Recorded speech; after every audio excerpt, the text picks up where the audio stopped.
Greetings. Welcome to the first class of a 9-class series called Belonging to Each Other in the Planet.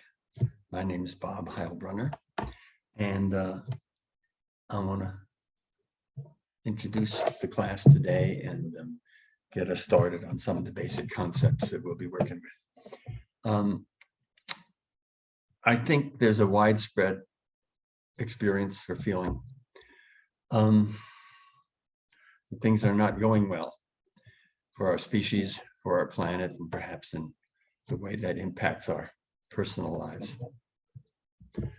And that there's some sense that the sort of fabric that has held us together with each other and that has held our species into the web of life of the planet, that fabric is torn, tearing, and threatened, and that we are no longer held within that in the way that we need to be and need to be if we are to thrive. Now, this overall feeling is, of course, brings up a lot of feelings for us, everything from depression to panic to rage to grief to depression to escapism. And those are all legitimate feelings, but the danger is we get stuck in those in a way that increases our sense of misery and discomfort.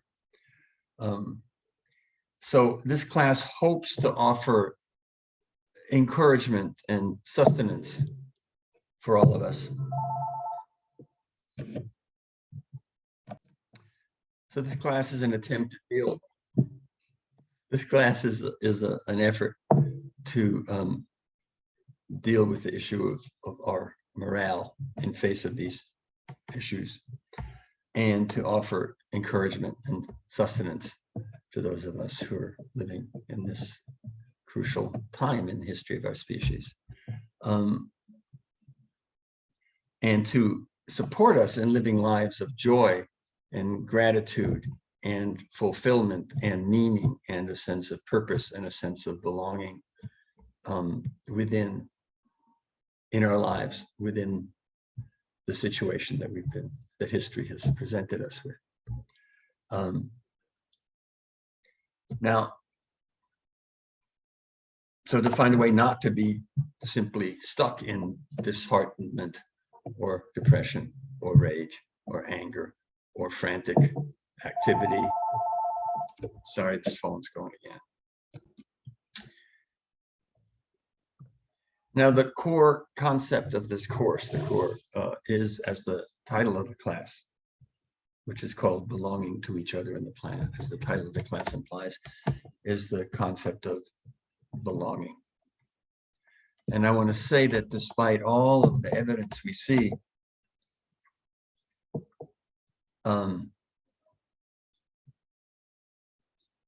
to the contrary, that we humans have a profound, evolutionarily inherited instinct, need, desire, and pull to belong.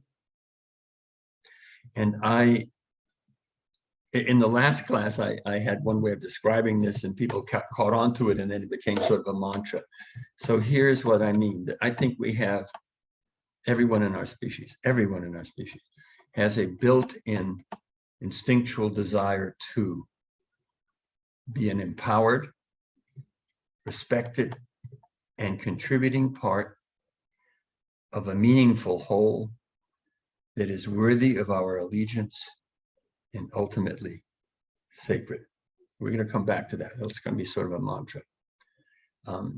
But the claim is, and part of what the class is going to be about is my effort to demonstrate that we humans all have a powerful, evolutionarily tested and adaptive desire and instinct to be an empowered, respected, contributing part of a meaningful whole that is worthy of our allegiance and ultimately sacred.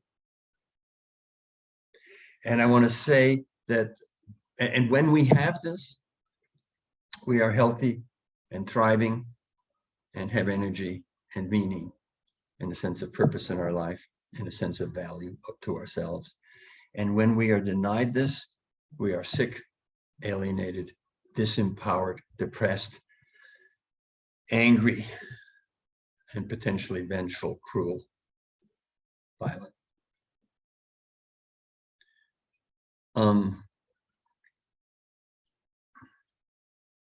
So what I want to say is that what the Course is about is the fact that we are, as a species, in a crisis of belonging, because as a species, we have lost our sense of belonging, our place in the scheme of things, and because as individuals and a society which doesn't support our empowerment and our belonging,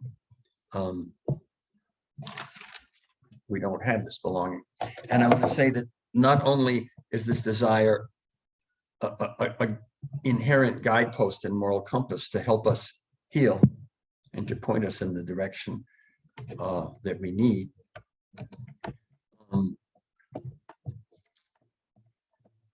it's also, when misused, when this can also be misused, and most of the errors we see, I think, come from situations where we're offered a false belonging, where we are neither empowered nor respectful of the rest of existence. So if you unpack that, the definition of belonging is not to lose or sacrifice oneself to some imagined greater whole or principle or movement, not to lose oneself, one's selfhood. To belong, you have to have yourself. Not to lose or sacrifice one's selfhood, but to find one's selfhood within the greater whole. And nor is it to fight desperately for one's own survival at the expense of and in disrespect of the needs of the rest of existence. So belonging is to both profoundly fulfill one's own selfhood and one's own potential and the gifts that nature has given us on the one hand, and to recognize, to be respectful of and recognize our utter and irrevocable dependence on everything else in existence, on the web of life, for our own existence and survival, to live in consciousness and gratitude of that. So what that amounts to is that I believe, and this is a claim of the Course, that we have the inner guidance and the instinctual guidance to be what I would call good citizens of society and good citizens of creation. That is an evolutionary heritage that lives within all of us.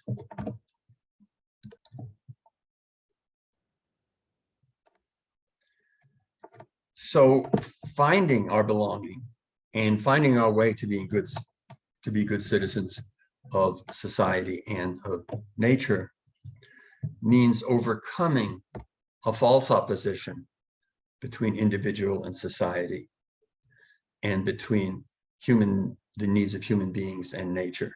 A false opposition that's deeply built into our present culture and way of living in the world. And it's built in there culturally, it's built in there for basically because that dichotomy and the celebration of that dichotomy is a foundation of a culture that serves entrenched power. That dichotomy serves entrenched power by separating us from each other and from our own internal guidance. It disempowers us. And that's, so there's a whole history of why those values have been incorporated in the structures of our society. So in summary, the sickness of our time can be the loss of our sense of belonging.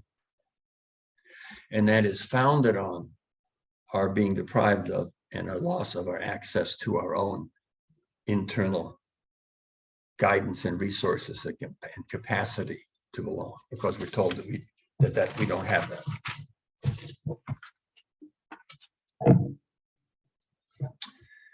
So towards a healing of that disbelonging, this course is offering three things that I hope can be helpful.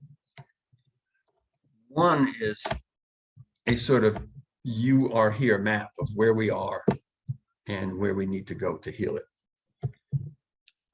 Sort of like you see those maps of the universe where it says you are here. Well, part of belonging is knowing where you are, is knowing where you are situated at the moment in time in relationship to the world, which is why, the four directions have always been, almost every culture has seen the four directions, or the six directions if you include above and below. Those directions have always been seen as sacred, seen as that which provides the context and the orientation within which human life takes place. So I'm hoping that providing an orienting map is part of us finding our belonging. The second thing I'm hoping to offer in this course is a community of support for all of us finding our place and our belonging in the scheme of things. And in that process, to access our inner guidance as a way of coming to recognize what we individually have to offer in the transition that needs to happen, what we bring, what particular gifts and wisdoms and talents and interests and passions that we all bring. And this is obviously a room full of that we bring and that we have to offer and to bring to and to contribute to and to be part of the transition that needs to happen. And three, I hope to offer some meditations and practices to support us in accessing the inner guidance of the life force within us, and to strengthen our personal access to that as the basis and the foundation stone of where we are in our belonging in the world. So I recognize as I say that's ambitious, and it'll only be a start on those things. Everyone will have to do, if they're interested, their own work on this. But you'll notice that it calls on a wide range of our capacities, our conceptual capacity, our emotional capacity, and our ability to focus on the bodily experience of life as it emerges and is manifested in us. So it's also bridging the divides, the internal divides that we may probably all have in some level between our intellect, our heart, and our bodies. So for today, I think I will just start us on the part one, which is providing an intellectual framework or map for where we are and what that implies for where we need to go. The most important point out here is that we are making the same mistake at each level of our existence, that it's one and the same mistake that manifests at multiple levels of our existence. And that mistake is viewing the world as a desperate struggle between opposing interests. as a desperate competition between opposing interests, in which the gain of one part of a polarity is the loss of another.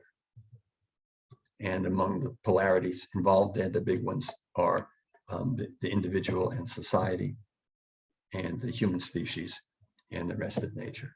Seeing in each realm that we're going to talk about that the basic architecture and best way to understand life is as a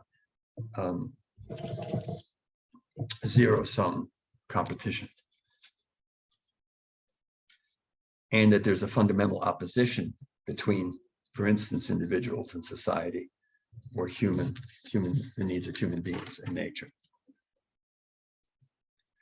And so the problem with that view of the world is that it fails to recognize the communion of things. It fails to recognize the utter and irrevocable interdependence of everything in the world for its existence on the support of the web of life and its contribution to the web of life, which is the foundation of a sense of belonging. So it basically, the current view basically is blind to the communion and connectedness of things.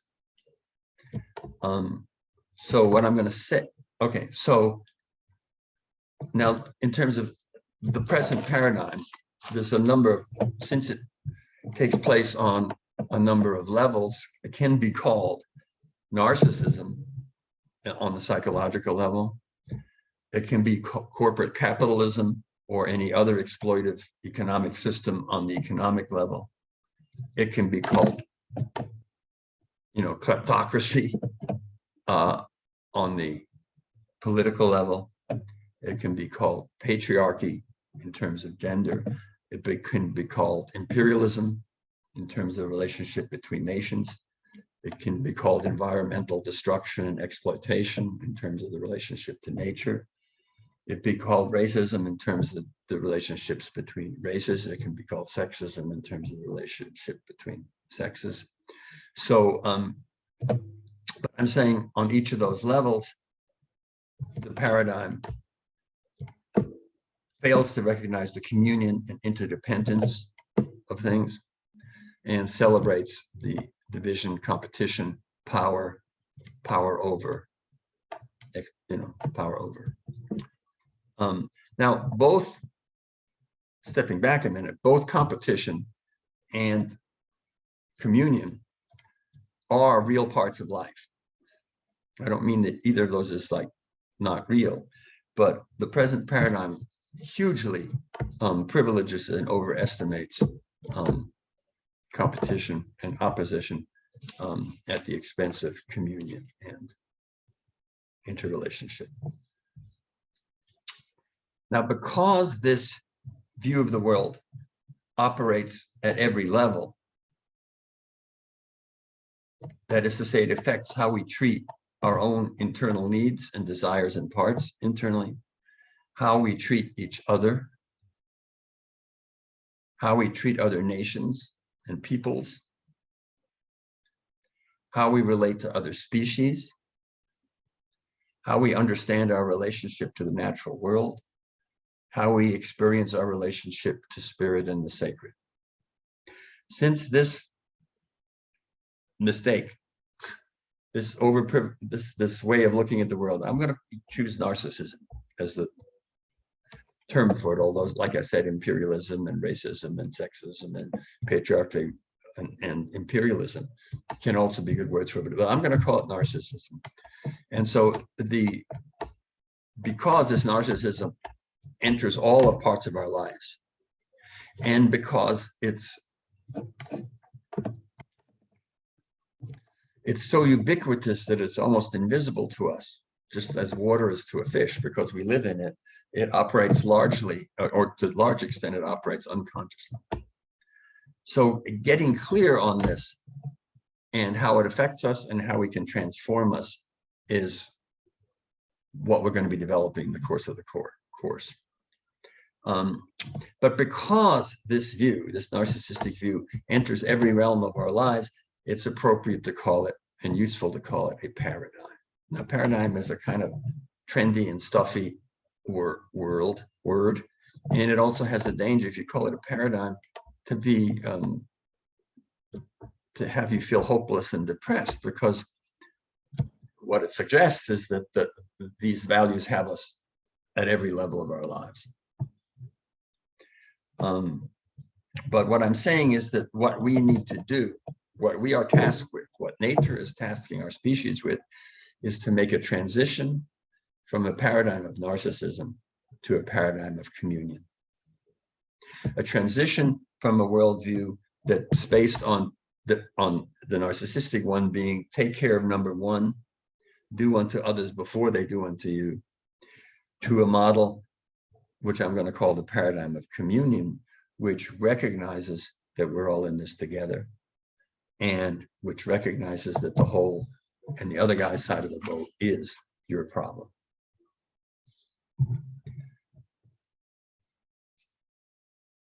Now you can map this paradigm in a set of concentric circles, moving from, you can move it either way, but moving from the inside to the out, you know, from the intrapsychic level to the interpsychic level, to the interpersonal level, to the social level, to the political level, to the economic level, to the international level, to the intraspecies level, to the ecological level, to the spiritual level. You can map these concentric circles, which make up a whole of the various spheres of our life, as a way of mapping and understanding this, and a way of then addressing this principle at this error at every level of our lives.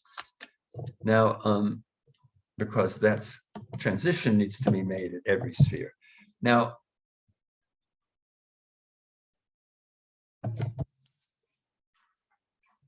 that way of describing it as a paradigm may seem overwhelming and depressing, as I said, because it says that it's got us from all sides. But the positive side of that is it also means that it can be opposed,